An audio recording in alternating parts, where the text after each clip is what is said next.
Hello વિદ્યાર્થી મિત્રો, હું યશ મોદી આપ સૌનું આત્મનિર્ભર એજ્યુકેશન પોર્ટલ પર હાર્દિક સ્વાગત કરું છું। આજે આપણે ઇતિહાસનું સેકન્ડ લેક્ચરની શરૂઆત કરીશું। આપણે પ્રથમ લેક્ચર ફાઉન્ડેશન લેક્ચર જોયું હતું, જેમાં આપણે જાણ્યું હતું કે ઇતિહાસ ભણવાની જરૂરિયાત કેમ છે મિત્રો। તો તે આપણે બેઝિક કોન્સેપ્ટની વાત કરવામાં આવી હતી। આજે ઇતિહાસનો ઓફિશિયલ કોર્સની શરૂઆત થાય છે મિત્રો।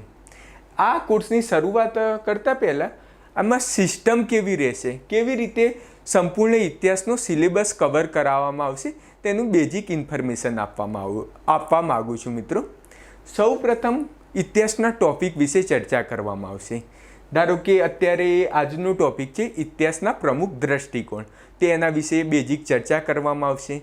પછી ક્લાસ 3 માટે પ્રિલિમિનરીમાં કેવા પ્રશ્નો પૂછાઈ શકે છે તેની ચર્ચા કરવામાં આવશે। ત્યારબાદ એ આર્ટિકલ, આ જે ઇતિહાસનો ટૉપિક છે તેના પરથી જીપીએસસી મેન્સમાં કેવા પ્રશ્ન પૂછાઈ શકે છે તેના પ્રશ્ન અને આન્સરની ચર્ચા કરવામાં આવશે। એટલા માટે આ લેક્ચર ક્લાસ 3 જેમને જીપીએસસી પ્રિલિમિનરી આપવાની છે તે મિત્રો માટે અને જેમને જીપીએસસી મેન્સ આપવાની છે તેમને માટે પણ આ એકદમ ઇમ્પોર્ટન્ટ લેક્ચર છે ને એકદમ ડિટેલ્સમાં સમજાવવામાં આવશે ને આવું હું ગેરંટી મારું છું, આવું ગુજરાતમાં તમે ફર્સ્ટ ટાઈમે ઘણી બધી બાબતો ફર્સ્ટ ટાઈમે જાણ્યું હશે। કેમ કે ગુજરાતમાં અત્યારે કેવું છે, ગોખાવાનો ટ્રેન્ડ ચાલી રહ્યો છે। આ થોડું એનાથી કંઈ હટકે છે, કંઈ ડિફરન્ટ છે, જેમાં જીપીએસસી મેન્સ ઉપર પણ એટલું જ ફોકસ કરાવવામાં આવશે, તેમજ યુપીએસસી મેન્સના પણ પ્રશ્નોનું સોલ્યુશન કરાવવામાં આવશે। તો ચાલો મિત્રો, આજનો પ્રથમ લેક્ચર સ્ટાર્ટ કરીએ। શરૂઆતમાં ઇતિહાસ, તો ઇતિહાસ જાણતા પહેલાં તેના અમુક બેઝિક કોન્સેપ્ટ જાણવા જરૂરી છે। જેમ કે અત્યારે લખ્યું છે કે ઇતિહાસ ગણિત ભૌતિક વિજ્ઞાનની જેમ એબ્સોલ્યુટ વિષય નથી। ઇતિહાસ એવો વિષય છે જે ઇતિહાસકારની વિચારધારા પર આધાર રાખે છે। આ વાક્ય ડીન વિન્ચે કીધેલું હતું, બહુ જ મસ્ત વાક્ય છે કે ઇતિહાસ એ ગણિત અને ભૌતિક વિજ્ઞાનની જેમ એબ્સોલ્યુટ સબ્જેક્ટ નથી। તો તમે મિત્રો સમજો કે ઇતિહાસ છે એ ગણિત વિજ્ઞાનની જેમ એબ્સોલ્યુટ સબ્જેક્ટ નથી। એ તમારા મનમાં એવું થશે કે સર એબ્સોલ્યુટ વિષય એટલે શું? તો એબ્સોલ્યુટ વિષય એટલે એવા વિષય એ કાયમી ફિક્સ જ હોય। ધારો કે ગણિતના નિયમો તો 2 + 2 4 જ થાય। એ હવે તમે 1600ની સાલમાં 4 થતા હોય તો તમે 2021ની સાલમાં જશો તો એ 4 જ થવાના છે, કંઈ બદલાવાના નથી મિત્રો। તો સમજ્યા ને? જેમ કે ભૌતિક વિજ્ઞાનમાં તો ન્યૂટનનો પ્રથમ નિયમ, તો ન્યૂટનનો પ્રથમ નિયમ જ્યારે 200 વર્ષ પહેલાં જે હતો એ જ આજે પણ ન્યૂટનનો પ્રથમ નિયમ એ જ રહેવાનો છે અને 200 વર્ષ પછી પણ એ જ નિયમ રહેશે। એમાં કંઈ પણ ફેરફાર થશે નહીં, એટલે એક પ્રકારનું ફિક્સ જ રહેવાનું છે। પરંતુ ઇતિહાસ એવો વિષય છે કે જે ઇતિહાસકારની વિચારધારા પર આધાર રાખે છે। મીન્સ ઇતિહાસ કંઈ મેથ્સ અને ફિઝિક્સ એવો સબ્જેક્ટ નથી મિત્રો, ફિક્સ જ રહે। ઇતિહાસ તો એવો સબ્જેક્ટ છે કે જે ઇતિહાસકારની વિચારધારા પર આધાર રાખે છે। મીન્સ ઇતિહાસકાર બદલાય તેમ ઇતિહાસ પણ બદલાય છે। જેમ ઇતિહાસના દૃષ્ટિકોણ બદલાય તેમ ઇતિહાસ વિષય પણ બદલાતો જાય છે। માટે ઇતિહાસ એકદમ ડાયનેમિક સબ્જેક્ટ છે, એ દિવસે ચેન્જ થતો જાય છે। મીન્સ કદાચ 200 વર્ષ પહેલાં કોલોનિયલ દૃષ્ટિકોણમાં બુકો વધુ લખાતી હતી, તો જ્યારે હાલના પોઝિશનમાં વાત કરીએ તો રાષ્ટ્રવાદી દૃષ્ટિકોણમાં બુક વધુ લખાય છે મિત્રો। તો આ રીતે ઇતિહાસ એ ડાયનેમિક સબ્જેક્ટ છે, તેના દૃષ્ટિકોણો બદલાતા રહેતા હોય છે મિત્રો। ઇતિહાસને કોઈ બદલી શકતું નથી, ભગવાન પણ નહીં, પરંતુ ઇતિહાસકાર બદલી શકે છે। વિશેષ કરીને અંગ્રેજ ઇતિહાસકારે આવું કર્યું છે। બહુ જ મસ્ત વાત કરી છે, ઇતિહાસને કોઈ પણ બદલી શકતું નથી, ભગવાન પણ નહીં। એટલે મીન્સ ઇતિહાસ તો કોઈ પણ ઇતિહાસમાં ઘટના થઈ, 1757માં પ્લાસીનું યુદ્ધ, 1764માં બક્સરનું યુદ્ધ, તેની ડેટ કોઈ પણ નહીં બદલી શકે, ભગવાન પણ નહીં બદલી શકે, પરંતુ ઇતિહાસકાર ચાહે તો તેને બદલી શકે છે, પોતાના નવા કોન્સેપ્ટ આપી શકે છે, પ્લાસીનું યુદ્ધ થવાના જુદા રીઝન આપી શકે છે મિત્રો। એટલા માટે એમ કહેવાય છે ઇતિહાસને કોઈ બદલી શકતું નથી, પરંતુ ઇતિહાસકાર બદલી શકે છે। વિશેષ કરીને અંગ્રેજ ઇતિહાસકારે આવું કર્યું છે। તો અંગ્રેજ ઇતિહાસકારે પોતાના ફાયદા માટે ઇતિહાસને બદલ્યો છે, ભારતની સંસ્કૃતિ નિમ્ન કક્ષાની છે એવું દર્શાવ્યું છે। તે માટે ઇતિહાસને કોઈ પણ બદલી શકતું નથી, ભગવાન પણ નહીં, પરંતુ અંગ્રેજ ઇતિહાસકારે આવું કર્યું છે। પછી આ બહુ જ મસ્ત વાક્ય છે Shashi Tharoor an era of darkness બુકમાં લખેલું હતું કે you tell me the books you read, I will tell you the person that you are. તમે કઈ બુક વાંચો છો તે મને જણાવી દો, હું તમને જણાવી દઈશ કે તમારી મેન્ટાલિટી કેવી હશે। બહુ જબરજસ્ત વાત કરી છે N era of ડાર્કનેસમાં Shashi Tharoor દ્વારા કે તમે કઈ બુક વાંચો છો એ મને જણાવી દો, તેના પરથી હું કહી દઈશ કે તમારી વિચારધારા કેવી હશે। જેમ કે તમે શહીદ ભગતસિંહની બુક વાંચતા હશો તો તમે શહીદ ભગતસિંહની બુક વાંચતા હશો તો સ્વાભાવિક છે કે તમારા વિચારમાં માર્ક્સવાદી વિચાર દ્વારા પ્રત્યે તમારી થોડો ઝુકાવ જોવા મળશે। એ તમને ખ્યાલ નહીં આવે મિત્રો। તમે ગાંધીજીની બુક બહુ જ વાંચતા હશો તો તમારામાં 100% ગાંધીવાદી સિદ્ધાંત હશે જ તમારામાં, તો એનું અસર જોવા મળશે જ મિત્રો। એટલા માટે એવું કહેવાય છે જેવી બુક વાંચો તેવી તમારા માઇન્ડમાં ઇફેક્ટ જોવા મળશે। ધારો કે તમે કોલોનિયલ દ્રષ્ટિકોણથી બુક વાંચશો જે અંગ્રેજી ઇતિહાસકારની, તો તમને તો એવું જ ફિલિંગ થશે કે અંગ્રેજો તો શ્રેષ્ઠ હતા, ભારત તો ભારતીય દેશના લોકો તો નિમ્ન કક્ષાના હતા। એટલા માટે તમે કઈ બુક વાંચો છો એનું પણ એટલું જ મહત્ત્વ છે। ને મિત્રો ઘણા મિત્રોને એવું થતું હશે ક્લાસ 3ના કે સર આ લેક્ચર તો અમારા માટે શું કામનું, કેમ કે આમાં તો બધું મોટી બધી વાતો કરવામાં આવી છે, દ્રષ્ટિકોણની વાતો એ રીતે। પરંતુ મિત્રો આ એક ફાઉન્ડેશન લેક્ચર છે। આ એમ કહેવામાં આવે ને શરીરમાં આત્મા વિના નકામું છે, તેમ પણ ઇતિહાસ પણ દ્રષ્ટિકોણ વિના નકામું છે મિત્રો। હાલમાં એવું ચાલી રહ્યું છે કે ઇતિહાસ બહુ બધી બુકો માર્કેટમાં આવે છે, પરંતુ જે લેખક હોય એમને પણ ખ્યાલ નથી હોતો એ કયા દ્રષ્ટિકોણથી લખી રહ્યા છે। તેના કારણે અમુક નેગેટિવિટી ફેલાઈ રહી છે, બ્રિટિશરોની માનસિકતા ફેલાઈ રહી છે મિત્રો, ને એના પ્રચારક આપણે બની રહ્યા છીએ। એ બહુ દુઃખદ વાત છે। ત્યારે આપણે ઇતિહાસને સમજવું પડશે। બ્રિટિશરો તો બ્રિટિશરોનો ઉદ્દેશ, બ્રિટિશરોનું ઇતિહાસ લેખન કયા ઉદ્દેશ સાથે થતું હતું, બ્રિટિશરોનો ઉદ્દેશ સમજવો પડશે મિત્રો। એ પહેલાં કોલોનિયલ દ્રષ્ટિકોણ, તો કોલોનિયલ દ્રષ્ટિકોણ શું છે તો તે સમજવું પડશે। રાષ્ટ્રવાદી દ્રષ્ટિકોણ તો તે શું છે તે સમજવું પડશે। તેની ખામી શું છે, માર્ક્સવાદી દ્રષ્ટિકોણ તો તે પણ સમજવું પડશે। આ રીતે ઇતિહાસની તો બહુ બધી સ્કૂલો છે મિત્રો। ત્યારે દરેકે દરેકના દ્રષ્ટિકોણ તમે સમજશો।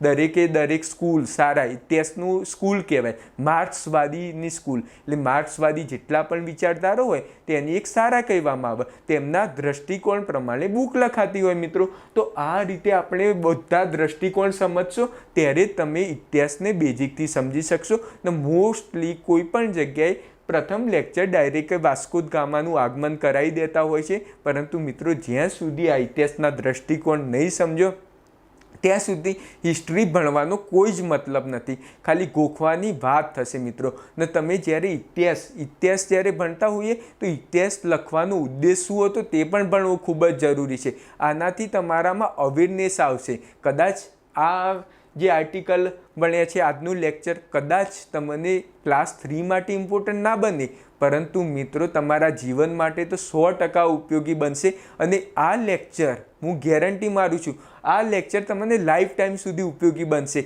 ને આ તમારા એક કોઈ પણ તમે કદાચ કોમ્પિટિટિવ એક્ઝામ આપતા હોય એક્ઝામ કે ના આપતા હોય એનાથી આ લેક્ચરને કોઈ લેવા દેવા નથી, પરંતુ અવેરનેસ માટે આપણે એઝ અ ભારતના નાગરિક તરીકે આ લેક્ચર ઇતિહાસના પ્રમુખ દ્રષ્ટિકોણ એ ભણવા જરૂરી છે મિત્રો। ત્યારે જ આપણે બ્રિટિશરોની માનસિકતા, તેમનો ઉદ્દેશ શું છે, તેમને ઇતિહાસ લેખન કેમ કરી રહ્યા છે, તે ભારતને નીચું બતાવવા શું દલીલો કરી રહ્યા છે તેને સમજવાની જરૂરિયાત છે।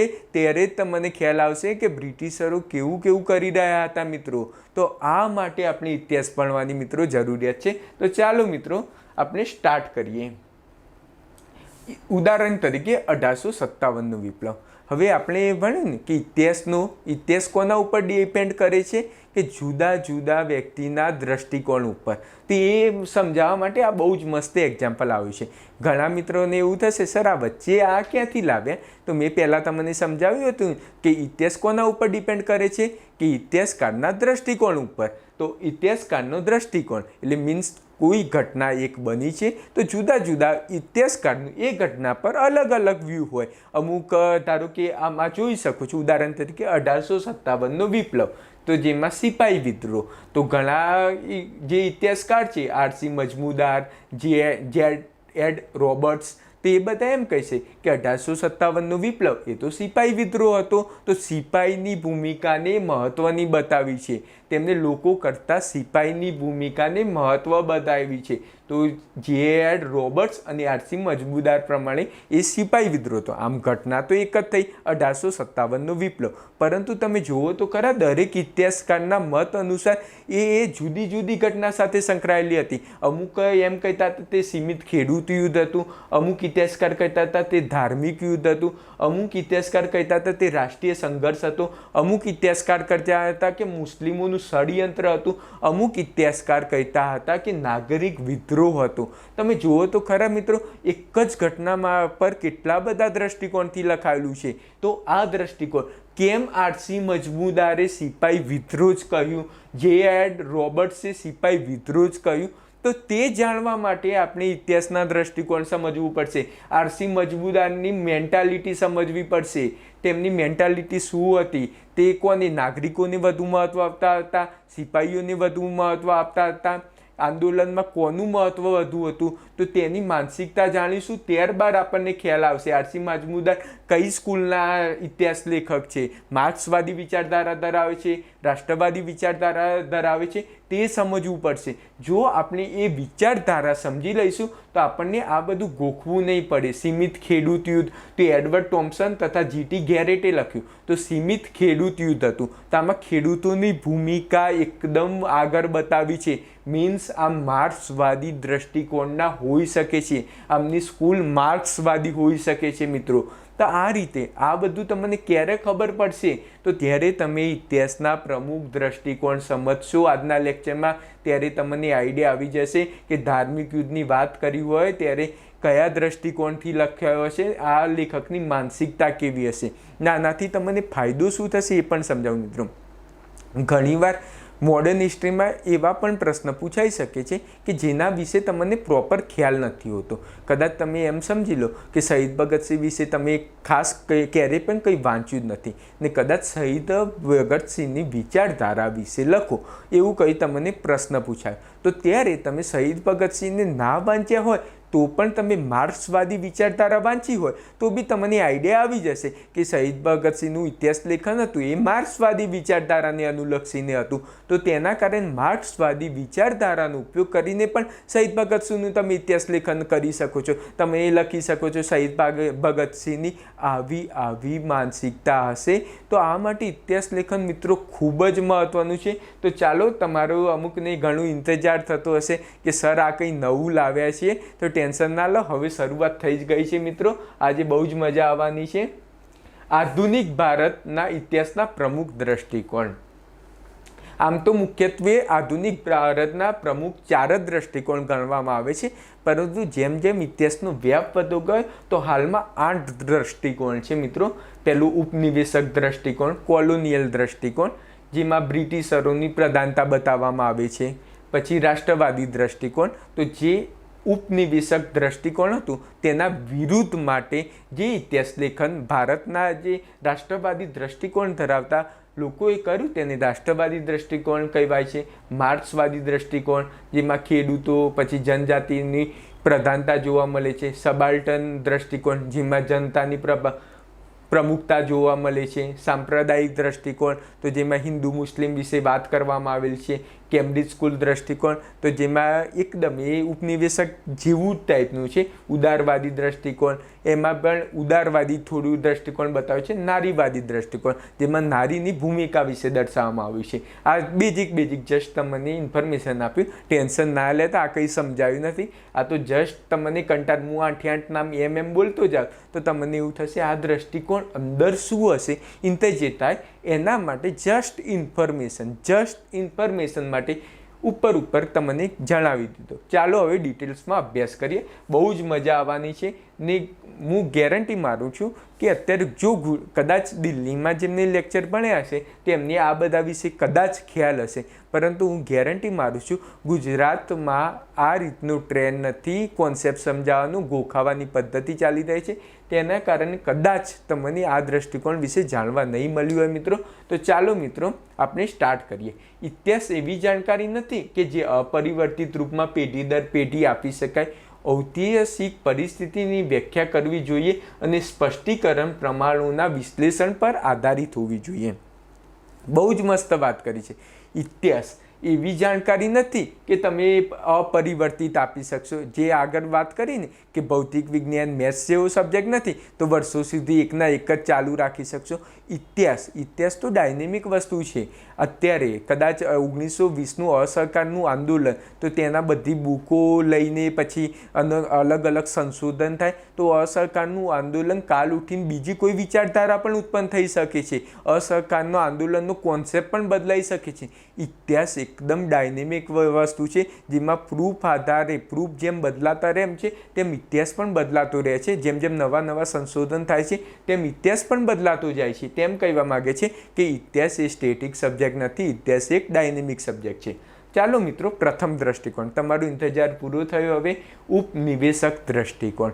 બહુ જ મજા આવવાની છે મિત્રો ને આ લેક્ચર તમને જીવનમાં પણ બહુ જ કામ આવશે અને તમે કોઈ પણ બુક કયા દ્રષ્ટિકોણથી લખાય છે આજથી તમને ખ્યાલ આવી જશે. ઉપનિવેશક દ્રષ્ટિકોણ. તો આ ઉપનિવેશક દ્રષ્ટિકોણ અંગ્રેજ ઇતિહાસકાર દ્વારા આ દ્રષ્ટિકોણ આધારિત ઇતિહાસ લેખન કરવામાં આવ્યું હતું. હવે તમે સામાન્ય રીતે સમજી શકો છો કે અંગ્રેજી ઇતિહાસકારે ઉપનિવેશક દ્રષ્ટિકોણ લખ્યું છે તેમાં તો અંગ્રેજોની પ્રધાનતા બતાવી હશે. એમાં એવું જ લખ્યું હશે ને કે અમે લૂંટ ચલાવી, એવું થોડું લખ્યું હશે. તેમ જ કર્યું હશે ને કે અમે તો ભારતને સભ્ય દેશ બનાવ્યો, અમે તો ભારતનું ભલું કર્યું, ભારતમાં રેલવેની સ્થાપના કરી, અમે ભારતમાં પોસ્ટ ઓફિસની સ્થાપના કરી, અમે આધુનિક ટેકનોલોજી આપી, ભારતને એક દેશ બનાવ્યો. એવી જ વાતો કરશે ને મિત્રો. એ થોડું કહેશે કે અમારા દરમિયાન કાયદાનું શાસન હતું નહીં, અમે તો ભારતના લોકોને શોષણ કરતા જ હતા. આ જુઓ મિત્રો, આ બહુ જ મસ્ત પિક્ચર છે. આ જ દેખાય છે. આ પોતાની જાતને શું માને છે આ જોઈ લો. કેટલા હદે શોષણ થઈ રહ્યું છે મેં તો જુઓ મિત્રો. તો આ રીતનું જ છે વસ્તુ કે આ ઉપનિવેશક દ્રષ્ટિકોણમાં તે અંગ્રેજોને પ્રધાનતા બતાવે છે કે અમે તો અંગ્રેજો ભારતમાં આવ્યા પછી ભારતનું અમે તો બહુ ભલું કર્યું છે, ભારતને તો કાયદાનું શાસન આપ્યું છે, તેવી બધી વાતો કરી છે. તો ચાલો મિત્રો આપણે જોઈએ ઉદ્દેશ. તો આ દ્રષ્ટિકોણનો ઉદ્દેશ બ્રિટિશરોને ભારતીય કરતાં મહાન સાબિત કરવું. મિત્રો ધ્યાનથી સમજી લેજો કે આ દ્રષ્ટિકોણનો મુખ્ય ઉદ્દેશ શું હતો કે બ્રિટિશરોને ભારતીય કરતાં મહાન સાબિત કરવું. જે દેખાય છે ને કે પોતે તો બહુ સભ્ય છે, ભારત અસભ્ય દેશ છે, તે સાબિત કરવું. એ ઇતિહાસ લેખન એવી રીતે કરશે કે ભારતને નીચા બતાવશે. 1835માં મેકોલેએ તો શું લખ્યું હતું કે સમગ્ર ભારતનું સાહિત્ય લેખન અને બ્રિટિશરનું એક બુક બધું બરોબર છે મિત્રો. તો આ રીતે એ લોકો પોતાની શ્રેષ્ઠતા સાબિત કરવા માગે છે મિત્રો. તેમ શ્રેષ્ઠતા કેમ સાબિત કરે? તમે જ્યારે કોઈ વ્યક્તિ તમારાથી શ્રેષ્ઠ સાબિત થઈ જાય તો જ તમે એના ઉપર શાસન કરી શકો. તમે મારા લેક્ચર કેમ ભણવા આવશો? તો જ્યારે તમને કદાચ એવું લાગતું હશે મારા કરતાં આ સરનું નોલેજ હિસ્ટ્રી બાબતે સારું છે તો જ તમે ભણવા આવશો ને. તો તમને એવું થાય કે આ સરને તો કંઈ આવડતું નથી તો તમે થોડા અહીંયા આગળ લેક્ચર ભરવા આવવાના છે મિત્રો. બસ આવું જ કંઈ ઇતિહાસમાં પણ છે મિત્રો. તો આ માટે તેમને ભારતીય સમાજને કેવી રીતે નિંદા કરી? તો ભારતીય સમાજને તેમને નિંદા કરી ને તેમને 350 વર્ષ જે રાજ કર્યું તો તેનું આમ છુપાવવા માટે બહુ જબરજસ્ત નિંદા કરી કે ભારતીય રાજા તો નિરંકુશ છે. તો જે પહેલા ભારતીય રાજા હતા મુગલ શાસન દરમિયાન, સલ્તનત યુગ દરમિયાન, મૌર્ય યુગ અથવા ગુપ્ત યુગ દરમિયાન તો ભારતના રાજાઓનું શાસન તો નિરંકુશ હતું. ત્યાં ભારતમાં કાયદાના શાસન જેવું કંઈ હતું જ નહીં. અમે ભારત આવ્યા, ભારતમાં શાસન કર્યું ત્યારે ભારતમાં કાયદાનું શાસન આવ્યું. લોકશાહી, ભારતમાં લોકશાહી ક્યારેય હતી જ નહીં. ભારતમાં લોકશાહીનો કોન્સેપ્ટ પણ અમે જ લાવ્યા. અમે જ ભારતને લોકશાહી દેશ બનાવ્યો. સમગ્ર ભારતનું સાહિત્ય વ્યર્થ છે. ભારતનું સાહિત્ય માત્ર ધર્મની જ વાતો કરી છે. ભારતના સાહિત્યમાં કંઈ જ દમ નથી. ભારત દેશ અરાજકતા અને ધર્મમાં ડૂબેલો દેશ હતો. ભારત તો દેશ એટલે અરાજકતાવાળો. ત્યાં આગળ કોનું મર્ડર થઈ જાય, કંઈ પણ થઈ જાય એના માટે કોઈ કાયદા જેવું જ હતું નહીં. અમે તો અહીં આગળ આવ્યા, ભારતમાં આવીને દયા કરી ભારત ઉપર કે ભારત તમારા ઉપર અમે દયા કરી છે, તેના કારણે આજે તમે સભ્ય દેશ બની શક્યો છે. તમે તો અસભ્ય લોકો હતા તેવું કહે છે ઇતિહાસ લેખનમાં. સમગ્ર રાષ્ટ્રીય આંદોલન વ્યર્થ હતું. તો અંગ્રેજી ઇતિહાસકાર તો એમ કહે છે કે ભારતે કંઈ આઝાદી મેળવી નથી, અમે દાનમાં આપી છે, ભારતને ભીખ આપી છે, અમે તો ભારતનું કેટલું બધું સારું કર્યું, એવું અંગ્રેજી ઇતિહાસકાર કહે છે. હું નથી કહેતો મિત્રો, એટલે ટેન્શન ના લેતા. તો આ ઉપનિવેશક દ્રષ્ટિકોણનો ઉદ્દેશ આ જ છે, આ જ સાબિત કરવું કે ભારતીય લોકોના મનમાં આ જ સાબિત કરવું કે ભારતીય રાજા નિરંકુશ હતા, ભારત અસભ્ય દેશ હતો, બ્રિટિશરો આવવાથી ભારત એક સભ્ય દેશ બન્યો. આ બસ આ જ સાબિત કરવા માગે છે એ લોકો મિત્રો. એ માટે તેમને પોતાની વિચાર દ્વારા ફેરવવા માટે કોલોનિયલ દ્રષ્ટિકોણની શરૂઆત કરી મિત્રો. સમજ્યા ને મિત્રો? કોલોનિયલ દ્રષ્ટિકોણની શરૂઆત કેમ કરી? તો તે ભારતના લોકોના મનમાં આ બધું માઇન્ડમાં ટૂંસાવા માગે છે કે ભારતીય રાજા નિરંકુશ છે, એટલા માટે જ કોલોનિયલ દ્રષ્ટિકોણની મિત્રો શરૂઆત કરી, એમને ઇતિહાસ લેખન કર્યું. ને એમાં બહુ બધી બુકો, બહુ બધા ઇતિહાસકારોએ આના ઉપર નીચા બતાવવા માટે ઘણી બધી બુકો લખી છે અને ખોટા ખોટા તથ્યો આપેલા છે. હવે આગળ જોઈએ મિત્રો. હવે તેમને બ્રિટિશ શાસનની પ્રશંસા કેવી રીતે કરી? તો ભારતમાં લોકશાહીની સ્થાપના કરી બ્રિટિશરોએ, કાયદાના શાસનની સ્થાપના કરી, ભારતને સભ્ય દેશ બનાવ્યો, એક રાષ્ટ્રની પરિકલ્પના આપી. ભારત તો ક્યારેય પણ એક રાષ્ટ્ર હતું જ નહીં, એક રાષ્ટ્ર પણ બ્રિટિશરોએ બનાવ્યું. ભારતમાં આધુનિક સંરચનાની સ્થાપના કરી. આવું બધું પ્રૂફ કરે છે ઇતિહાસ લેખનમાં, એ લોકો આવું લખે છે મિત્રો. હવે આગળ ભણવાની બહુ જ મજા આવશે. તો આ રીતે ઉપનિવેશક દ્રષ્ટિકોણ, કોલોનિયલ દ્રષ્ટિકોણે આ રીતે બધું લખ્યું. ઇતિહાસ લેખનની બહુ જ બધી બુકો બહાર પાડી.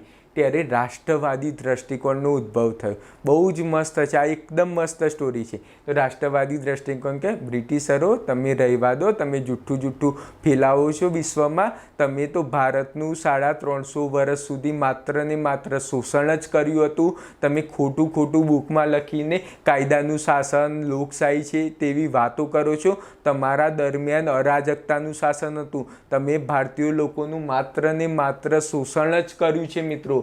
તે રાષ્ટ્રવાદી દ્રષ્ટિકોણનો ઉદ્ભવ એટલા માટે થયો કે બ્રિટિશરો ખોટું ફેલાવતા હતા કે અમે તો ભારતનું કલ્યાણ કર્યું છે મિત્રો, અમે તો ભારતને લોકશાહી આપી છે, ભારતને કાયદાનું શાસન આપ્યું છે.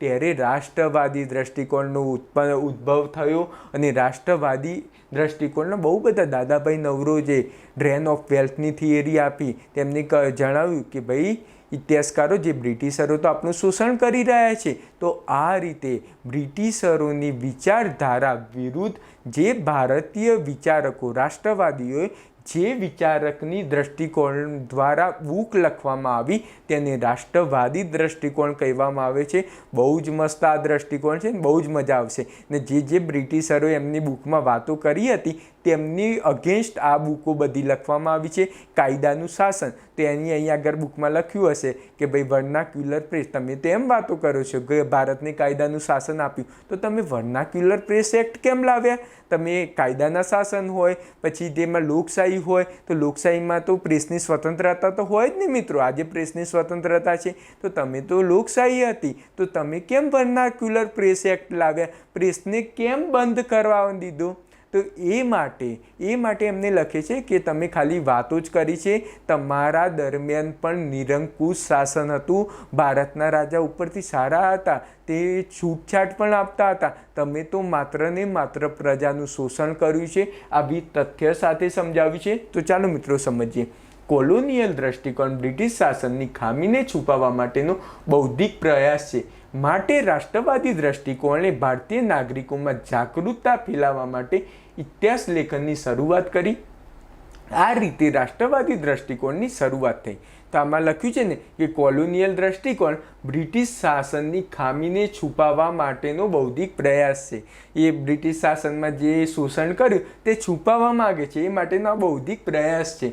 માટે રાષ્ટ્રવાદી દ્રષ્ટિકોણે ભારતીય નાગરિકોમાં જાગૃતતા ફેલાવવા માટે ઇતિહાસ લેખનની શરૂઆત કરી.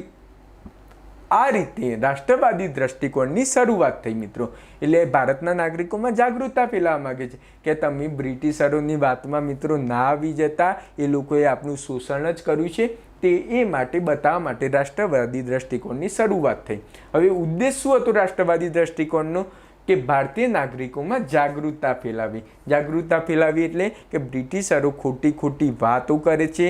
બ્રિટિશરો રેલવે લાવ્યા હતા તો એમના ફાયદા માટે જ લાવ્યા હતા, ભારતનું શોષણ કરવા માટે જ લાવ્યા હતા, કંઈ આપણા ફાયદા માટે એ લોકો રેલવે નહોતા લાવ્યા. આ રીતે બ્રિટિશરો દ્વારા જે લૂંટ ચલાવવામાં આવી હતી તે લોકો સમક્ષ રજૂ કરી અને ભારતીય સંસ્કૃતિને ગૌરવ અપાવો, તે બતાવ્યું, સિદ્ધ કર્યું કે મૌર્ય શાસન તો બહુ જ મસ્ત શાસન ચાલતું હતું, ગુપ્ત યુગ તો ભારતનો સુવર્ણ યુગ કહેવાતો હતો, તેની પણ દલીલ કરી છે મિત્રો.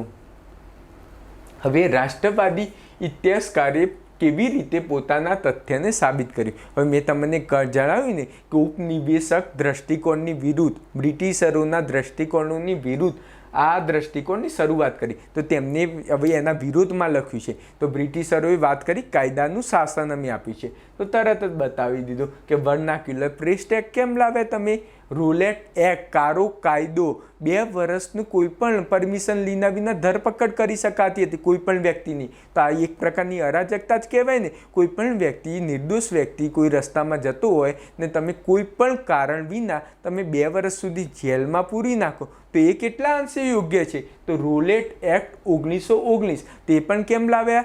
તો એ બી કારો કાયદો જ હતો ને. તો તમે કેવી રીતે બ્રિટિશરો કહો છો કે અમે કાયદાનું શાસન લાવ્યા મિત્રો?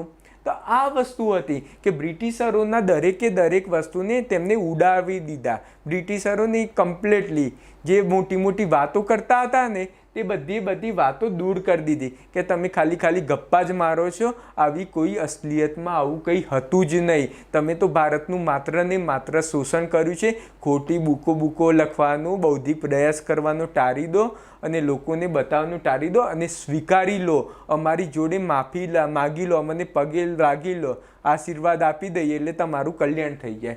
શશી થરૂરે વાત કરી છે કે તમે માફી માગી લો ને યાર અંગ્રેજો, કે તમે કર્યું છે એ કર્યું છે મિત્રો, પણ શું કામ એના માટે અત્યારે ખાલી ખોટી બુકો લખો છો, ઔપનિવેશક દ્રષ્ટિકોણમાં ખોટો બૌદ્ધિક પ્રયાસ કરો છો? આ તમને તથ્ય આપીને એવું બતાવું છે કે તમે શોષણ કર્યું છે તો કર્યું છે મિત્રો. તો હવે પણ સ્વીકારતા નથી. મોટી તકલીફ એ છે. એટલા માટે આ બધું ઇતિહાસ લેખનની મગજમારી ચાલી રહી છે.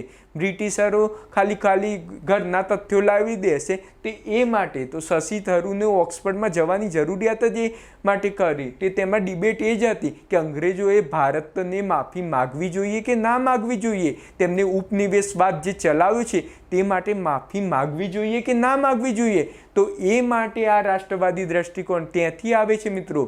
તો એન ઇરા ઓફ ડાર્કનેસ રાષ્ટ્રવાદી દ્રષ્ટિકોણની સૌથી બેસ્ટ બુક છે. એની પણ વિશેનું કન્ટેન્ટ લેવામાં આવ્યું છે. જીડીપી, તો જીડીપીમાં પણ વાત કરી. અંગ્રેજો કે અમે તો વિકાસ કર્યો છે. યાર શેનો વિકાસ? મુગલ કાળ દરમિયાન ભારતની જીડીપી વિશ્વના જીડીપીના 23% હતી, જ્યારે આઝાદી સમયે તે માત્ર 3% હતી. તમે એમ કહો છો કે અમે વિકાસ કર્યો, તો વિકાસ કર્યો હોય તો જીડીપી તો દેખાય જ ને. તો મુગલ કાળ દરમિયાન જીડીપીના 23%, વિશ્વની જીડીપીના 23% હતી. જ્યારે ભારત આઝાદ થયું 1947 તો અંગ્રેજોએ શાસન કર્યું ત્યારે માત્ર 3% થઈ ગઈ મિત્રો, 3% થઈ ગઈ. તમે વિચારો તો ખરા કેટલા હદે શોષણ કર્યું હશે મિત્રો. 3% થઈ ગઈ. તે બતાવે છે તમે કંઈ અમારા માટે કંઈ લોકશાહી આપી હોત તો 3% જીડીપી ના થઈ હોત, 23%થી 30%, 35% થઈ હોત. હેન્ડીક્રાફ્ટને નુકસાન, એક્સપોર્ટ રેશિયો 1:52, 1820નું આ ડેટા છે. બહુ જ મસ્ત વાત કરી છે. એન ઇરા ઓફ ડાર્કનેસમાં આ ડેટા આપેલો છે. 1820 દરમિયાન ડેટા લેવામાં આવ્યો હતો જેમાં હેન્ડીક્રાફ્ટને નુકસાન તો 1:52. તો ત્યાં આગળથી આપણી અહીંયા આગળથી માત્ર એક વસ્તુ નિકાસ થાય ને ત્યાં આગળથી 1200 વસ્તુ ભારતમાં આવે. એના કારણે ભારતનો વેપાર તો ખાધમાં જ જવાનો. પહેલાં કેટલો બધો સરપ્લસમાં આપણો વેપાર હતો તો એને ખાધમાં કરી દીધો પોતાની નીતિથી. આ રીતે હેન્ડીક્રાફ્ટને નુકસાન થઈ 1:52. તો આ શું તમે સારું કર્યું? ભારતમાં કંઈ લોકશાહીની સ્થાપના કરી, કાયદાનું શાસન હોય, આવું કાયદાનું શાસન હોય જેમાં પોતાને જ ફાયદો થાય, ભારતનું શોષણ થાય. આને કેવી રીતે કાયદાનું શાસન કહેવાય? રાષ્ટ્રવાદી દ્રષ્ટિકોણોએ એમને કીધું કે તમે તો ભાઈ એવી વાત કરો છો અમે કાયદાનું શાસન લાવ્યા, પણ આ કઈ જ પ્રકારનું કાયદાનું શાસન નહોતું મિત્રો. હવે રાજકીય એકતા મૌર્ય, ગુપ્ત, મુગલ યુગમાં પણ હતી. તો એ લોકોએ એમ કીધું અમે તો ભારતને એક રાષ્ટ્ર બનાવ્યું, ભારત તો નાના નાના રજવાડાઓમાં વહેંચાયેલું હતું. તો તેમને સમજાવ્યું કે ભાઈ અંગ્રેજો તમે શાંતિ રાખો, આપણે જુઓ યાર, તમે મૌર્ય યુગ ઇતિહાસનો જુઓ, ભારતનું મૌર્ય યુગ, ગુપ્ત યુગ, મુઘલ યુગ, તમે બધું વાંચો યાર. એમાં પણ લખેલું, એમાં મૌર્ય યુગમાં એક ભારત, હાલના ભારત કરતાં પણ ભારતનો વિસ્તાર ત્યાં દરમિયાન મોટો હતો મિત્રો. ગુપ્ત યુગ જુઓ, મુઘલ યુગ જુઓ, તો તમે કેવી રીતે કહો છો કે અમે ભારતને રાજકીય એકતા આપી? તમારા કારણે તો ભારત અને પાકિસ્તાનના ભાગલા પડ્યા. આજે ભારતમાં જે સમસ્યા ચાલી રહી છે એના માટે તમે જવાબદાર છો. ઉપરથી તમે આટલું બધું સાંપ્રદાયિક દંગા ને એ બધું ચાલુ કર્યું. મુસ્લિમ લીગ બનાવવામાં પણ તમે સપોર્ટ કર્યો. જે હિન્દુ મુસ્લિમ જે વચ્ચે ભાગલા પાડો ને રાજ કરો તે નીતિ પણ તમે ચલાવી. અને તમે કેવી રીતે કહી શકો કે ભારતને રાજકીય એકતા આપી? મિત્રો બસ આ માટે આપણે ભણવાની જરૂરિયાત છે. ઘણા બધા મિત્રોને એવું લાગશે કે સર આ કેમ સ્ટાર્ટ કર્યું? ગુજરાતમાં એક પેટર્ન ચાલી રહી છે ઇતિહાસનું, તો અમુક વખતે તો એવું થાય આ છોકરાઓને શું આપી રહ્યા છે, દુઃખ થાય છે મિત્રો. જ્યારે કોઈ 1757 પ્લાસીનું યુદ્ધ થયું ને પાછી સ્ટાઇલ બી એ લોકોની ઘણાની જબરજસ્ત હોય છે મિત્રો, કે આ તારીખ જોઈ લો, યાદ રાખી લો. મિત્રો આ રીતે ઇતિહાસ ના હોય, બેઝિક કોન્સેપ્ટથી ભણશો, સ્ટોરી ટાઈપથી એના પરફેક્ટ રીઝન જાણશો ત્યારે તમને ઇતિહાસ ભણશો. તમે ઇતિહાસ કંઈ ભણવાની વસ્તુ નથી, તમારી આઈડિયોલોજી તૈયાર કરી રહ્યા છો મિત્રોને. ફેક્ટ ભણવા હોય તો પ્લીઝ તમે કોઈ ક્લાસીસમાં ના જાઓ મિત્રો, કોઈ પણ બુક લઈ લેશો તો પણ તમને જાણવા મળશે. કોન્સેપ્ટ ઉપર મિત્રો ધ્યાન આપો, તમને આરામથી 50 ક્વેશ્ચન હશે, કદાચ 50 પ્રશ્નો જીપીએસસીમાં પૂછાશે તો 40થી 42 સુધી સાચા કરીને આવશો મિત્રો. તે માટે કોન્સેપ્ટ ઉપર વધુ ફોકસ કરો તો આપોઆપ ફેક્ટો યાદ જ રહી જશે મિત્રો. હવે રાષ્ટ્રવાદી દ્રષ્ટિકોણની ખામી. તો રાષ્ટ્રવાદી દ્રષ્ટિકોણની ખામી શું હતી? એવું નહોતું કે રાષ્ટ્રવાદીએ લખ્યું તો બધું સારું જ હતું. તો રાષ્ટ્રવાદી દ્રષ્ટિકોણની પણ ખામી હતી. શશી થરૂરની પણ ખામી હતી, એન ઇરા ઓફ ડાર્કનેસ. ઘણા મિત્રોને એવું થાય આટલી બેસ્ટ બુક ભારત માટે લખી હતી, તો એમાં તો કેવી રીતે ખામી હોઈ શકે? તો મિત્રો એમાં ખામી જાણો ને જ્યારે આવા પ્રશ્ન જ્યારે જીપીએસસી મેન્સમાં પૂછાય ત્યારે આવું કન્ટેન્ટ નહીં મળે એ વખત વિચાર કેવી રીતે આવશે? તમારા રાષ્ટ્રવાદી દ્રષ્ટિકોણ લખો છો તેમાં પણ ખામી છે, તો ત્યારે કન્ટેન્ટ ક્યાંથી લાવશો? ત્યારે આ બધું જ કામ આવશે, ફેક્ટ કંઈ કામ નહીં આવે મિત્રો. તો આ રાષ્ટ્રવાદી દ્રષ્ટિકોણની ખામી કે ઇન્ડિયન નેશનલ કોંગ્રેસ પર વધુ ભાર આપ્યો. કોઈ પણ રાષ્ટ્રવાદી લેખક હોય તો તે તો એમ જ માનતા હતા કે ઇન્ડિયન નેશનલ કોંગ્રેસ એ જ ઇતિહાસ, ઇન્ડિયન નેશનલ કોંગ્રેસનો ઇતિહાસ એ જ ભારતનો ઇતિહાસ. કંઈ આદિવાસીઓ પણ હતા, ખેડૂતો પણ હતા મિત્રો. કંઈ એકલા ઇન્ડિયન નેશનલ કોંગ્રેસે આઝાદી નથી અપાવી એ મિત્રો તમારા મગજમાં ઠોસવું હોય તો ઠોસી દો મિત્રો, કે આઝાદી એકલી ઇન્ડિયન નેશનલ કોંગ્રેસે નથી અપાવી. ઘણી બધી પાર્ટી હતી મિત્રો, દરેકનું કદાચ કોઈનું યોગદાન. ધારો કે વર્લ્ડ કપ જીતાડવા માટે 2011ની વર્લ્ડ કપની વાત કરીએ તો ધોનીનું યોગદાન જબરજસ્ત હતું. તેનું મિનિંગ એમ નથી કે ગંભીર, સહેવાગ, સચિનનું યોગદાન જ કંઈ નહોતું. તો મિત્રો આ જ વસ્તુ છે કે આમાં ઇન્ડિયન નેશનલ કોંગ્રેસ ઉપર જ આખું ઇતિહાસ ફોકસ કરીને લખ્યું છે, બીજાની તો કોઈ વાત જ નથી કરવામાં આવી. જેમ કે 2011નું વર્લ્ડ કપ તો જ્યારે આવે તો MS ધોની ઉપર જ ફોકસ કરવામાં આવશે. ગૌતમ ગંભીરે પણ 97 રન માર્યા હતા, તો એનો કંઈ ઉલ્લેખ જ કરવામાં નથી આવ્યો. આમ ઉલ્લેખ તો બહુ ઓછી જગ્યાએ. ત્યારે ઇતિહાસ લેખનની જરૂરિયાત પડે છે મિત્રો. ત્યારે તો એમ વાત કરે છે ઇન્ડિયન નેશનલ કોંગ્રેસ પર જ તમે વધુ ફોકસ આપ્યું છે. તમે આદિવાસી ચળવળો, પછી ખેડૂત આંદોલન, એનું જે જનતાઓએ જે ભૂમિકા ભજવી તેનો તો તમારામાં ઉલ્લેખ જ જોવા નથી મળતો. પછી રાષ્ટ્રીય આંદોલનની આદર્શ રજૂઆત. રાષ્ટ્રીય આંદોલન તો બહુ શ્રેષ્ઠ હતું, તેમાં તો જાતીય ભેદભાવ હતા જ નહીં. પછી સ્ત્રી સશક્તિકરણ હતું, સ્ત્રીનો પણ એટલો જ ફાળો હતો. આવી ઉચ્ચ કક્ષાની વાતો કરી છે, પણ એકચ્યુઅલમાં એવું હતું નહીં. દલિતોને ઘણી જગ્યાએ તો દૂર કરવામાં આવે છે. તમે કેમ એને નથી બતાવતા? કેમ ભારતને એક આદર્શ રજૂઆત કરો છો? તે એમની ખામી છે. ભારતમાં આંતરિક વિવાદ હતા જ નહીં. આ બહુ જ મોટી ખામી છે. આના લીધે જ માર્ક્સવાદી વિચારધારાનું ઉત્પન્ન થયું છે મિત્રો. કોઈ ઘણા ઓછા મિત્રોને આ વસ્તુ ખ્યાલ હોય છે કે ભારતમાં માર્ક્સવાદી વિચારધારાના ઉદ્ભવ પાછળ રાષ્ટ્રવાદી દૃષ્ટિકોણની ખામી હતી મિત્રો. બહુ જ ઓછા મિત્રોને ખબર. કદાચ તમારા કોઈ ફ્રેન્ડ જીપીએસસી મેન્સ અથવા યુપીએસસી મેન્સ આપતું હોય તો એમને પણ પૂછજો કે માર્ક્સવાદી વિચારધારાનો ઉત્પન્ન ક્યાંથી થઈ, તો કદાચ તેમને પણ કદાચ સારા દિલ્હીમાં અથવા કોઈ સારી ઇન્સ્ટિટ્યૂટમાં ક્લાસ નહીં કર્યા હોય તો 100% એમને નહીં જ ખ્યાલ હોય મિત્રો. કેમ કે આ વસ્તુ તો ભારતમાં આંતરિક વિવાદ હતા જ નહીં એવું લખવામાં આવે છે કે ભારતમાં તો આંતરિક વિવાદ હતા જ નહીં. કોંગ્રેસ તો એવું બતાવે છે કે ભારતમાં જે પણ થઈ રહ્યું છે, ગરીબી છે, ભૂખમરો છે, બેરોજગારી હતી, બધું અંગ્રેજોના કારણે જ થયું. ભારતની સોસાયટી તો એક આદર્શ સોસાયટી હતી મિત્રો, તેવી વાતો કરી રહ્યા છે. ત્યારે આમના વિરુદ્ધ માર્ક્સવાદી દ્રષ્ટિકોણ ઉત્પન્ન થયું કે ભાઈ તમે એમ વાતો કરો છો કે અંગ્રેજોના લીધે જ ગરીબી આવી, બેરોજગારી આવી, પછી હેન્ડીક્રાફ્ટ ઉદ્યોગનું પતન થયું, પછી જે આદિવાસી છે તો તેમને એકદમ પછાત, એ ઘણી બધી ઘટના બની. તો એ માત્ર અંગ્રેજો જ જવાબદાર નથી. તમે પણ એકલું ભારતમાં માત્ર ને માત્ર અંગ્રેજોની ખામી નથી મિત્રો. ભારતમાં બીજા પણ જમીનદારો પણ ભારતના લોકોનું શોષણ કરતા હતા. ઉદ્યોગપતિ તે બી મજૂરોનું શોષણ કરતા હતા. આ વસ્તુ હતી મિત્રો. આ સમજવાની જરૂરિયાત છે કે માત્ર ને માત્ર અંગ્રેજોએ ભારતનું શોષણ નથી કર્યું. ભારતનું શોષણ નથી કર્યું. જમીનદારો પછી ઉદ્યોગપતિએ પણ ભારતનું શોષણ કર્યું હતું ને તે ભારતીયો જ હતા. તો જ્યાં સુધી આંતરિક વિવાદ પણ એટલા જ હતા મિત્રો, તો તે ખામી હતી કે તેમને ત્યાં એ તો ઉલ્લેખ જ નથી કર્યો કે ભાઈ જમીનદારો હતા તે પણ ખેડૂતોનું શોષણ કરતા હતા. તો ત્યારે માર્ક્સવાદી વિચારધારાની ઉત્પન્ન થવાની સંભાવના દેખાવી. શહીદ ભગતસિંહ દ્વારા બહુ જ મસ્ત સ્ટેટમેન્ટ છે કે જ્યાં સુધી આપણે દેશ ક્યાં સુધી આઝાદ નહીં થાય તે માટે બહુ જ મસ્ત તેમને વાક્ય કીધું હતું કે બ્રિટિશરોની જોડેથી આપણે આઝાદ થવાથી કંઈ આપણે આઝાદ નથી થઈ જવાના, અસમાનતા દૂર નથી થવાની. આપણી લડત તો ત્યાં સુધી ચાલશે કે જ્યાં સુધી ભારત દેશ ઉપર ઉદ્યોગપતિ અસમાનતા રહેશે. મીન્સ ઉદ્યોગપતિ મજૂરોનું શોષણ કરશે, જમીનદારો ખેડૂતોનું શોષણ કરશે, ત્યાં સુધી આપણે લડતા રહેવું પડશે. માત્ર આઝાદી પૂરતો તેમનો લક્ષ્ય સીમિત હતો નહીં મિત્રો.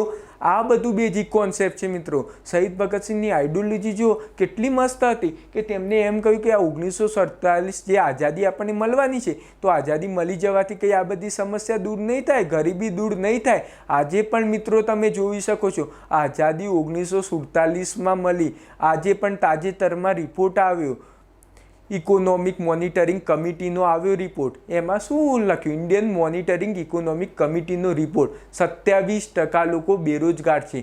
હમણાં જ રિપોર્ટ આવ્યો તાજેતરમાં 50%થી વધુ લોકો કોરોનામાં સમયમાં ગરીબ થયા. તો મિત્રો એનું શું એ તમારે મિત્રો સમજવાનું છે. 1947માં જો અંગ્રેજો દરેક માટે ઘટના માટે જવાબદાર હોત તો આ ભારતનું શું? આ ભારતમાં અત્યારે જે બધી ગરીબી ચાલી રહી છે, બેરોજગારી ચાલી રહી છે, એ તો દૂર થઈ જવી જોઈતી. જો અંગ્રેજો જ બધા માટે જવાબદાર હતા તો ભારતના લોકો પણ તમે એટલા જ જવાબદાર હતા કે આંતરિક વિવાદ ભારતમાં હતા. નો ડાઉટ અંગ્રેજોએ ભારતોનું બહુ શોષણ કર્યું, પરંતુ અમુક ઘણા અંશે ભારતના લોકો પણ એવા હતા જે ભારતીયોનું શોષણ કરતા હતા, જમીનદારો. તો એ વાત કરવામાં આવી છે મિત્રો. તેમને ખેડૂત અને જનજાતિ આંદોલનની અવગણના કરી હતી. બહુ જ મસ્ત વાત કરી છે કે તેમને ખેડૂત અને જનજાતિ આંદોલનની અવગણના કરી હતી. ધ્યાનથી સમજાવ્યો મિત્રો કે તેમને ખેડૂત અને જનજાતિ આંદોલનની અવગણના કરી હતી. તેમને તો બસ એમ જ હતું કે અમે તો કોંગ્રેસ, ભારતમાં આંદોલન જે કર્યું બધું કર્યું કોંગ્રેસે કર્યું. યાર તમે કેવી રીતે સમર્પણ ભૂલી શકો? બિરસા મુંડાએ પણ પોતાને કે બલિદાન આપ્યું. આવા તો કેટલા બધા ઉદાહરણ છે. નાયક બી છે ભાઈઓ, નાયક બંધુએ પણ બલિદાન આપ્યું. ખેડૂતોમાં પણ ઘણા બધા છે મિત્રો. તો આ બધાનું બલિદાન તમે કેવી રીતે ભૂલી શકો? ત્યારે માર્ક્સવાદી વિચારધારાની શક્યતા દેખાય. એ લોકોને દુઃખ થયું આ બધું વાંચીને.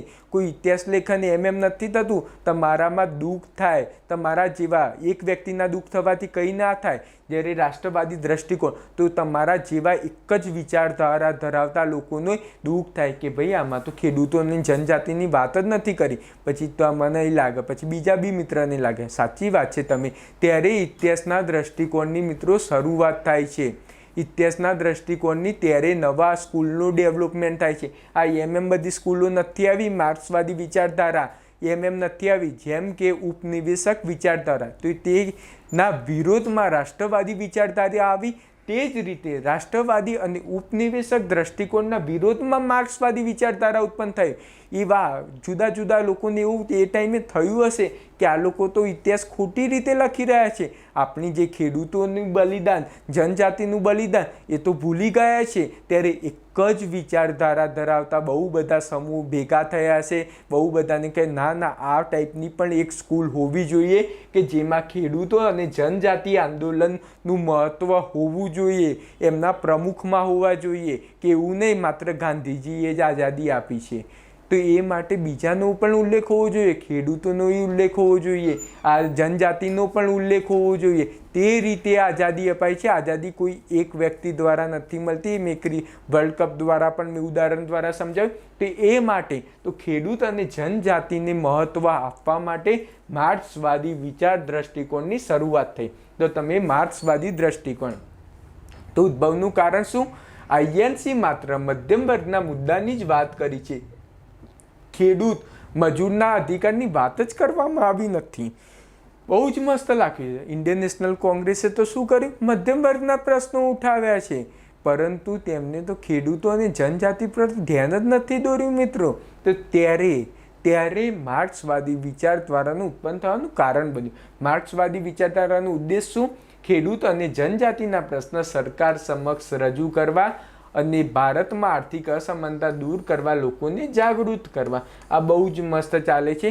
અને આ જ રીતે અત્યારે આ માટેની વિંગ છે એ students federation of India, leftist વિચારધારા વિંગ કહેવામાં આવે છે મિત્રો. એ પણ આના પણ ઉદ્દેશ કંઈક સરખા આ છે. નો ડાઉટ લેફ્ટિસ્ટમાં પણ અલગ અલગ પ્રકાર હોય. એક્સ્ટ્રીમ લેફ્ટિસ્ટ એટલે એવું નથી. લેફ્ટિસ્ટ આઈડિયોલોજી ક્યારેય પણ ખરાબ નથી. તો તેમનો મુખ્ય ઉદ્દેશ જ એ છે કે સમાનતા લાવી. ને પૂર્ણ સમાનતા ક્યારેય પોસિબલ નથી. તમને એક બહુ જ મસ્ત વાત કરું. આ તમને ક્યારેય પણ આમ કોઈ જગ્યાએ નહીં જાણવા મળે. જે બહુ જ બધા નોલેજેબલ હોય, બહુ જ બધા આમ બુકો વાંચી હોય ને, એ લેફ્ટિસ્ટ વિચારધારાને અનુસરતા હોય છે. હવે તમને કેવી રીતે એવું મનમાં પ્રશ્ન થશે કે એ કેવી રીતે સર બને કે જે બહુ જ બધી બુકો વાંચી હોય, બહુ જ બધું આમ ઊંડાણમાં વિચાર કરતા હોય, એમની લેફ્ટિસ્ટ વિચારધારા હોય, તમે બહુ જ બધા કોઈ એક મુદ્દા ઉપર વિચાર કરશો તો તમારી વિચારધારા કંઈક અંશે લેફ્ટિસ્ટ સાઈડ જશે. આ તમને કોઈએ નહીં કીધું. આ બહુ જબરજસ્ત વાત છે. કેમ કે લેફ્ટિસ્ટ લોકો આઇડલ સોસાયટી બનાવવા માગે છે મિત્રો. આઇડલ સોસાયટી એટલે ત્યાં ગરીબી પણ ના હોય, બેરોજગારી પણ ના હોય, ત્યાં ગરીબો અને અમીરો વચ્ચે સમાનતા હોય, એવી આઇડલ સોસાયટી, પૂર્ણ સમાજવાદની કલ્પના. તો તે રીતે હોય છે. કંઈ પણ એકદમ આમ આઇડલ સોસાયટી, ત્યાં એક પણ રોડમાં ખાડા ખબરડા હોય એ પણ ના હોય. બહુ જ મસ્ત. ખેડૂતોને પ્યોર ઇન્કમ જે ડબલ કરવાની, તો ખેડૂતો પણ એકદમ સુખી અને સમૃદ્ધ હોય, જનજાતિ પણ સુખી અને સમૃદ્ધ હોય. તમને લાગે છે આઈડિયોલોજી પોસિબલ બને? તમે કેવી રીતે આમ કદાચ થઈ શકે, પરંતુ તત્કાલીન ના થઈ શકે. ને કદાચ થઈ શકે તો એવું તો વિશ્વ બનાવવું જ પોસિબલ નથી કે આઇડલ વિશ્વ. તો એ માટે તેમનું આઇડલ વિશ્વ બનાવવા માટે જઈ ત્યાં એ કોશિશમાં તે ગવર્મેન્ટનો ખૂબ જ વિરોધ કરતા હોય છે. નાની વાતનો વિરોધ કરતા હોય છે મિત્રો. તો એમનો વિરોધ કરવાનું કારણ એ જ છે કે એ લોકો તો આઇડલ સોસાયટીમાં બિલીવ કરે છે. ગવર્મેન્ટ પૂરેપૂરો પ્રયત્ન તો કરતા હોય, પરંતુ તેમની જોડે સંસાધનોની અછત હોય છે મિત્રો. તેના કારણે પૂર્ણ રીતે ના કરી શકે. મનરેગા યોજના, તેમાં બી અમુક ફિક્સ જ એ લોકો બજેટમાં આપી શકે. કંઈ એમની જોડે અનલિમિટેડ ગવર્મેન્ટ જોડે રૂપિયા નથી. એ પૂરતો પોતાનો પ્રયાસ તો કરે છે, પરંતુ ઘણા બધા ફેક્ટર કામ કરે છે, ભ્રષ્ટાચાર કહો કે અથવા આપણી ભારતની જિયોગ્રાફી કહો, તો આ બધા ઘણા બધા ફેક્ટરો કામ કરે છે. તેના કારણે પૂર્ણ સમાનતા પોસિબલ નથી બનતી. એ માટે આપણે મિત્રો સમજવાનું છે કે લેફ્ટિસ્ટ લોકો એકદમ આઇડલ સોસાયટી બનાવવાનું ટ્રાય કરે છે, પરંતુ એ રિયાલિટીમાં પોસિબલ નથી. હું લેફ્ટિસ્ટ લોકોનો વિરોધી નથી મિત્રો, પરંતુ આ એક ફેક્ટ વસ્તુ છે. એટલા માટે ખાલી કદાચ સલાહ સૂચન તરીકે કહી શકો કે જેમને લેફ્ટિસ્ટ વિચારધારા હોય એ સરકારનો વિરોધ કર્યા કરતાં પોતાની ભૂમિકા શું હોવી જોઈએ ગવર્મેન્ટને હેલ્પ કરો એના ઉપર વધુ ફોકસ કરવો જોઈએ.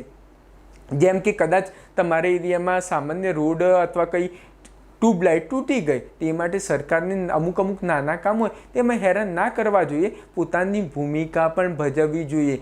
ગરીબો તો ગરીબી દૂર કરવાની એકલી જવાબદારી સરકારની નથી મિત્રો, આપણી પણ લોકોની પણ એટલી જ જવાબદારી છે.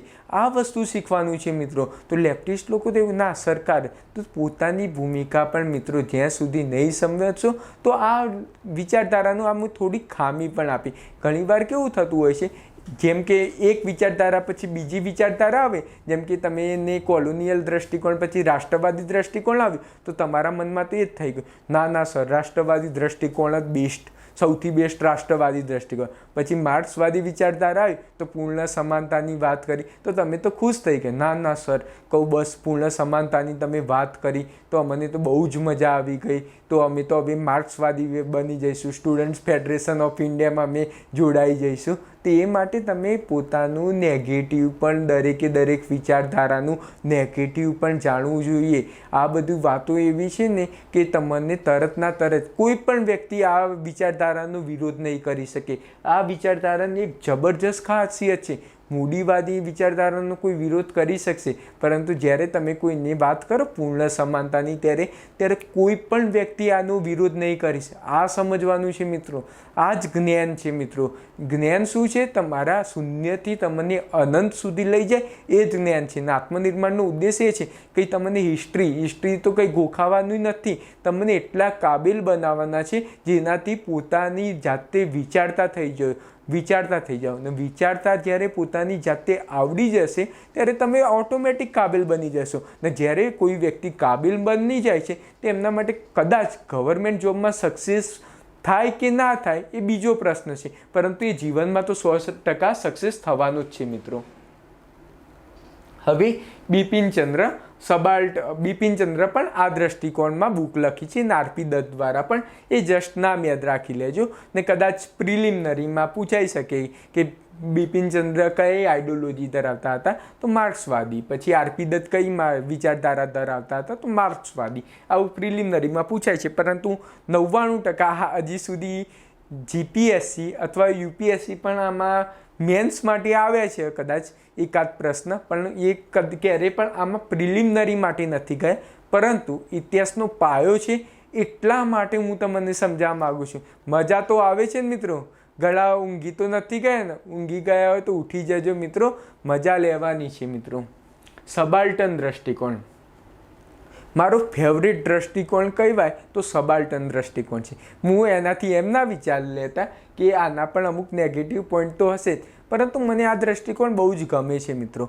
તો આના પાછળનું ઉદ્ભવનું કારણ જ એમ છે કે રાષ્ટ્રવાદી અને માર્ક્સવાદી દ્રષ્ટિકોણમાં માત્ર વ્યક્તિ વિશેષની જ ભૂમિકાને મહત્ત્વ આપવામાં આવ્યું છે. તેમાં લોકોની ભૂમિકાની અવગણના કરવામાં આવી હતી. તેથી લોકોની ભૂમિકાનું મહત્ત્વ સમજાવવા માટે આ દ્રષ્ટિકોણની શરૂઆત થઈ. તો રાષ્ટ્રવાદી અને માર્ક્સવાદી દ્રષ્ટિકોણમાં માત્ર વ્યક્તિ વિશેષની જ ભૂમિકાને આપવામાં આવ્યું છે. તેમાં લોકોની ભૂમિકાની અવગણના કરવામાં આવી હતી. તેથી લોકોની ભૂમિકાનું મહત્ત્વ સમજાવવા આ દ્રષ્ટિકોણની શરૂઆત થઈ હતી.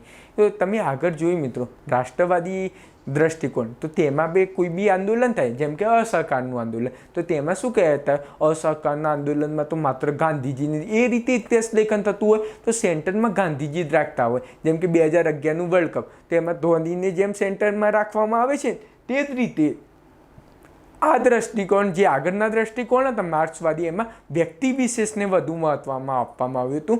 પરંતુ મિત્રો એક જબરજસ્ત તમને કોન્સેપ્ટ શીખવાડવા જઈ રહ્યો છું મિત્રો. કોઈ પણ આંદોલન ત્યારે જ સફળ બને તેમાં બે ફેક્ટર કામ કરતા હોય. એક લીડર, જે એક નામ હોય લીડરનું નામ, અને બીજો એવો વ્યક્તિ, બીજી જનતા. જ્યાં સુધી એકલા લીડર દ્વારા કોઈ પણ આંદોલન સફળ થતું નથી.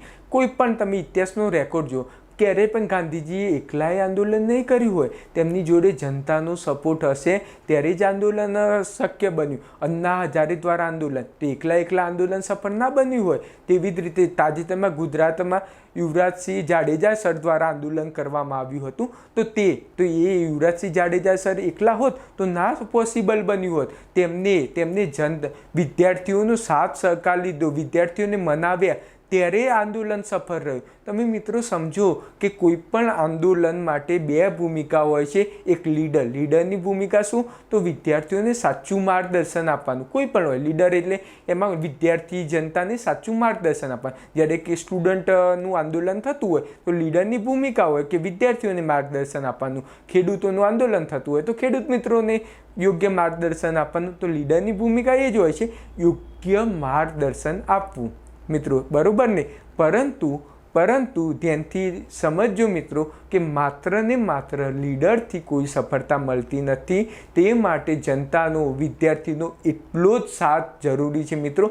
આ સમજવાનું છે મિત્રો કે જ્યાં સુધી તમે આમ સહકાર નહીં હોય, સાથ અને સહકાર નહીં હોય, ત્યાં સુધી કોઈ પણ આંદોલન સંભવ નહીં બને, સફળ નહીં બને. તો બસ આ જ વસ્તુ. તો આ સબાલ્ટર્ન દ્રષ્ટિકોણ આવવાનું એ જ કારણ હતું. તેમને એવું લાગ્યું કે રાષ્ટ્રવાદી દ્રષ્ટિકોણ અને માર્ક્સવાદી દ્રષ્ટિકોણમાં તો વ્યક્તિ વિશેષ પૂજાય છે.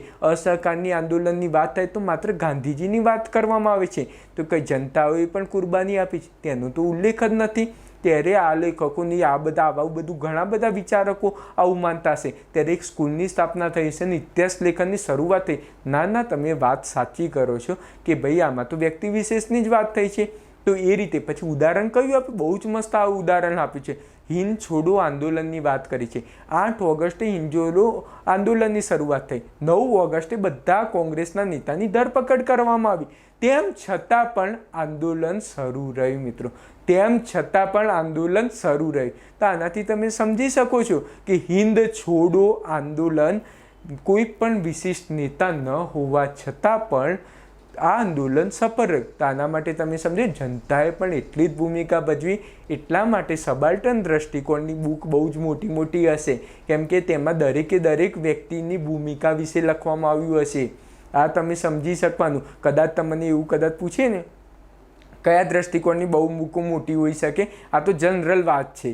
આ કેવું ઇન્ટરવ્યૂના પ્રશ્નો છે. આ બધું તમને હાલમાં નહીં આમ પૂછે કોઈ, પરંતુ ઇન્ટરવ્યૂમાં પૂછે તો સબાલ્ટર્ન દ્રષ્ટિકોણની બુક મોટી હોવાનું કારણ એ છે કે જેમ કે તમે 2011ના વર્લ્ડ કપની વાત કરીએ તો માત્ર અમુક રાષ્ટ્રવાદી દ્રષ્ટિકોણથી લખાયું હોત તો એમાં એકલું ધોનીની જ વાત કરી, ધોનીએ આમ કર્યું. પરંતુ જ્યારે સબાલ્ટર્નની દ્રષ્ટિકોણથી લખાય ત્યારે સચિન વિશે બી લખશે, સહેવાગના પરફોર્મન્સ ઉપર બી લખશે, ગંભીરના પરફોર્મન્સ પરથી પણ લખશે, યુવરાજસિંહના પરફોર્મન્સ પર પણ લખશે, દરેક ખેલાડીના પરફોર્મન્સ પર પણ લખશે.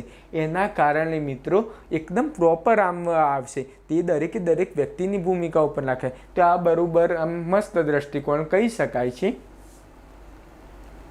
બસ આજે આપણે 4 દ્રષ્ટિકોણ સમજ્યા મિત્રો. હવે બીજા 4 દ્રષ્ટિકોણ નેક્સ્ટ લેક્ચરમાં શીખીશું. અને જે મિત્રોને જીપીએસસી મેન્સ આન્સર રાઇટિંગનો કોર્સ પરચેસ કરવો હોય તો માત્ર 500 રૂપિયામાં જ ધ હિન્દુ એનાલિસિસ. ધ્યાનથી સાંભળજો ને મિત્રો.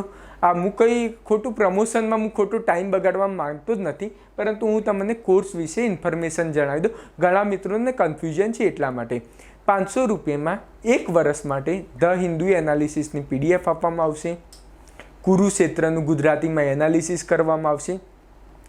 એની પેટર્ન જણાવી હતી કે મેન્સ આન્સર રાઇટિંગ ફોર્મમાં હશે, પછી યોજનાનું ગુજરાતીમાં એનાલિસિસ હશે, પછી એક CSIR દ્વારા વિજ્ઞાન પ્રૌદ્યોગિક હોય છે તેનું એનાલિસિસ કરવામાં આવશે, એથિક્સ, IR આટલા સબ્જેક્ટ મારા કોર્સમાં કમ્પ્લીટ કરાવવામાં આવે છે. ને મિત્રો એમ તમે સમજી લો મિત્રો, માત્ર 500 રૂપિયામાં તો એક બુક પણ નથી આવતી ને એમાં તમને 1 વર્ષ સુધીનું ધ હિન્દુ એનાલિસિસ પછી ગુજરાતી પાક્ષિકનું યોજના કુરુક્ષેત્ર એ પણ આપણી માતૃભાષામાં ગુજરાતીમાં પ્રોવાઈડ કરવામાં આવે છે મિત્રો. અને જે આ કોર્સ પરચેસ કરશે એમને પર્સનલી મારા ગ્રુપ છે જે મેન્સ આન્સર રાઇટિંગનું એમાં એડ કરવામાં આવશે અને ત્યાં આગળ regular mains answer writing practice થતી હોય છે. ને તમે જાણો છો કે આન્સર રાઇટિંગ એક દિવસમાં ના સુધારી શકાય, એ એક લાંબી પ્રોસેસ હોય છે. તો તે માટે 500 રૂપિયામાં કોર્સ પરચેસ કરી શકો છો. તો ચાલો મિત્રો, થેન્ક યુ.